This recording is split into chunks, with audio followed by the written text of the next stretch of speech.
झोपड़ियां हैं 70 सालों से, जबकि हमारे केजरीवाल जी ने 5 साल में करके दिखाया है कि स्वास्थ्य पे काम करके दिखाया है, शिक्षा पे काम करके दिखाया है। उसी मुहिम को लेके हम यहाँ पे आए हैं कि हम केजरीवाल जी की सरकार उसका प्रचार करने के लिए आए। हम चाहते हैं कि पैसे के अभाव में नहीं होने देंगे, इस बात की हम गारंटी करते हैं।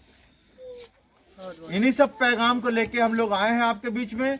आपका प्यार देख के, विश्वास देख के हमको पूरी आशा है कि कमनपुर के वासी हमको पूरा सपोर्ट करेंगे और बाबा साहब का सपना पूरा करेंगे। जय हिंद, जय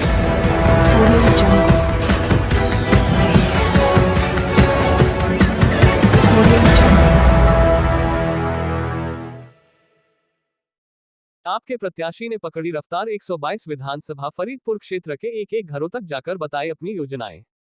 नमस्कार, आप देख रहे हैं सच का प्रतीक यूट्यूब चैनल खबर बुलंद भारत। बरेली से खबर बुलंद भारत के लिए सैयद मारूफ अली की रिपोर्ट। उत्तर प्रदेश में इस समय ठंड का कहर बरपा है। हर कोई इस खतरनाक ठंड से बचने के लिए अपने घरों में बैठा हुआ है। तो वहीं इतने ठंडे मौसम में भी राजनीतिक दलों के राजनेता गली गली घर घर तक जाकर अपने पक्ष में वोट मांग रहे हैं।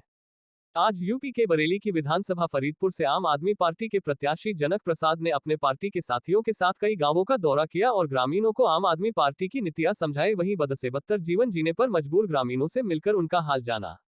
उन्होंने बताया कि आम आदमी पार्टी जनता से जुड़े मुद्दों के बीच चुनाव मैदान में है। अगर जनता ने आम आदमी पार्टी को चुना तो प्रदेश में चारों ओर विकास की गंगा बहेगी। मैडम, क्या नाम लिखती हैं आप? मैं राजकुमारी लिखती हूँ और फरीदपुर विधानसभा में हम लोग इस जगह कैंपिंग करने के लिए आए हैं। तो अभी आम आदमी पार्टी का इतना रुझान दिखाई दे रहा है कि हर एक बच्चा बड़े के सबके नाम पे बस एक ही नाम सुनाई देता है, ईमानदार पार्टी आ गई है, हमें इसी को सपोर्ट करना है।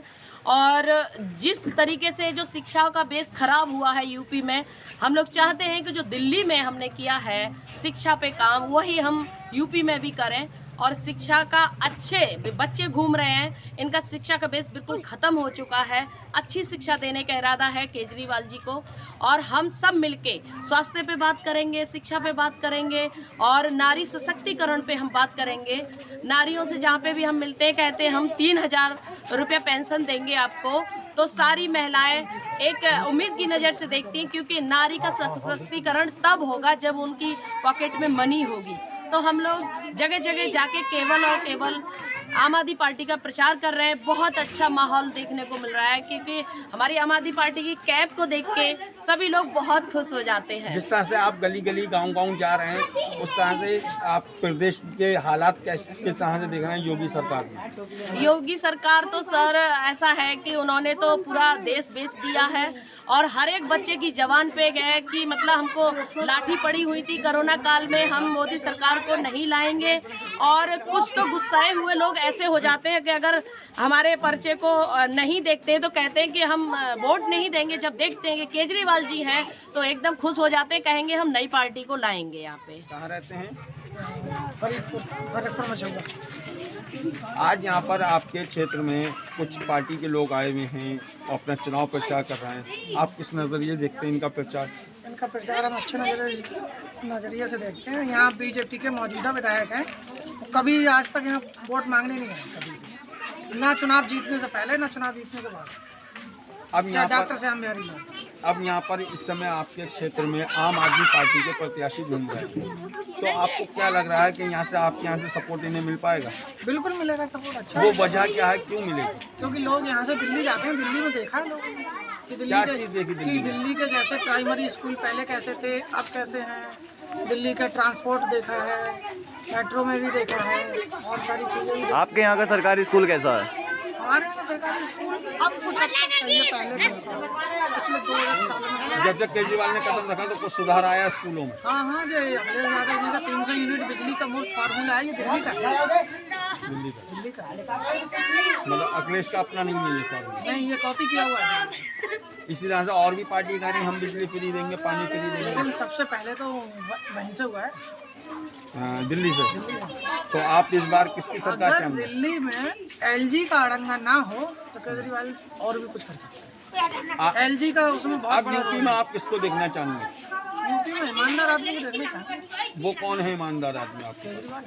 केजरीवाल है, उनको जिताना है। पंजाब में जीते केजरीवाल। कहाँ रहते हैं? मझौआ। काम क्या करते थे आप? खेती का किसान हैं आप। इस बार 2022 का चुनाव आ रहा है और योगी जी की सरकार है। क्या यही सरकार दोबारा बनाना चाहेंगे या कोई और सरकार? अरे केजरीवाल के साथ दिल्ली में सरकार बन रही तो यहाँ भी बनेगी, ऐसी कोई बात नहीं। ऐसी क्या खूबी है केजरीवाल में जो उनकी सरकार आप चाहते हैं? किसान के खास आदमी ऊंचा सुनता हूँ साहब, मैंने केजरीवाल में ऐसी क्या अच्छाई है जो उनकी सरकार सब आपको अच्छा है साहब, बिजली मुफ्त नहीं है, काम है। हाँ, सिलेंडर भी दे रहे हैं और सुविधाएं भी दे रहे हैं, आगे दे रहे हैं। कहाँ रहते हैं? कौन सी विधानसभा में लगता है? 122 फरीदपुर। अभी 2 हैं अपनी विधानसभा में। इस बार हम चेंज देखना चाहते हैं क्योंकि हमारे योगी जी ने और मोदी जी ने पूरा देश बर्बाद कर दिया है, सब कुछ तो बेच लिया, तो छोड़ा ही नहीं और 3 बिल लाके किसानों को भी बर्बाद करने जा रहे थे। अगर माननीय अरविंद केजरीवाल जी नहीं होते तो शायद किसान आंदोलन भी नहीं चल पाता। तो ये अरविंद केजरीवाल जी को हम लोग धन्यवाद देना चाहते हैं, जिससे जो हमारी ज़मीन बच सकी। योगी जी, मोदी जी पिछले 7 साल से देश के अंदर, खासतौर से योगी जी पिछले 5 साल से प्रदेश में आपके राज कर रहे हैं। उससे पूर्व में भी 2 सरकारें रही हैं, कई बार की रही हैं। तो क्या आप उन सरकारों को दोबारा नहीं देखना चाहेंगे? इस बार तो अरविंद केजरीवाल, माननीय अरविंद केजरीवाल की आम आदमी पार्टी, उसकी ही सरकार देखना चाहते हैं। हालांकि पूर्व सरकारों ने काम किया है, अगर काम किया ना होता तो ग्राउंड पर अच्छा क्यों नहीं होता, तो अच्छा है पहले का।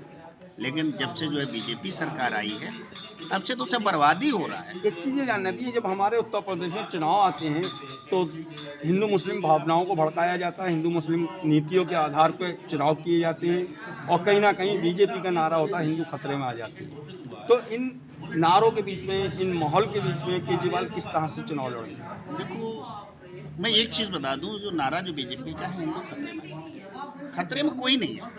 अगर आप मोहम्मदन को लेंगे तो वो हम ही में के, कोई बाहर से नहीं है कोई, तो कैसे खतरे में आ जाता है? ये तो एक बनावटी नारा है कि हिंदू खतरे में आ जाता है। केजरीवाल तो हिंदू मुस्लिम की राजनीति नहीं नहीं, तो वो कैसे लड़ेंगे विधानसभा 2022? 2022 अच्छा लड़ा जाएगा क्योंकि यहाँ की जनता जो है, जो हिंदू मुस्लिम राजनीति को समझ चुकी है, उससे बहुत ऊपर जा चुकी है।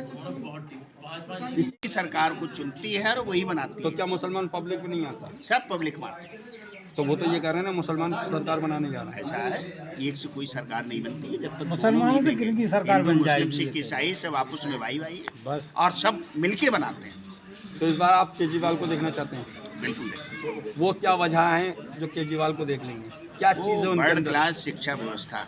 आप दिल्ली में जाएंगे तो वर्ल्ड क्लास शिक्षा व्यवस्था, शिक्षा व्यवस्था अगर हम लोगों की शिक्षा अच्छी नहीं होगी तो शायद आगे नहीं बढ़ पाएगा। एक हमारे यहाँ का एक हो रहा है कि शिक्षा में आगे आगे ना आने देना। क्यों? अगर हम लोग क्वालिफाइड हो गए, शिक्षा व्यवस्था अच्छी हो गई हमारी, तो शायद इन नेताओं को पूछेगा कौन? तो बीजेपी वालों को वो तो जूते ही पड़ना है उनके। और इसीलिए जो है हमारे मोदी जो प्रधानमंत्री बने हुए हैं, उन्होंने शिक्षा बिल्कुल बेकार कर दी।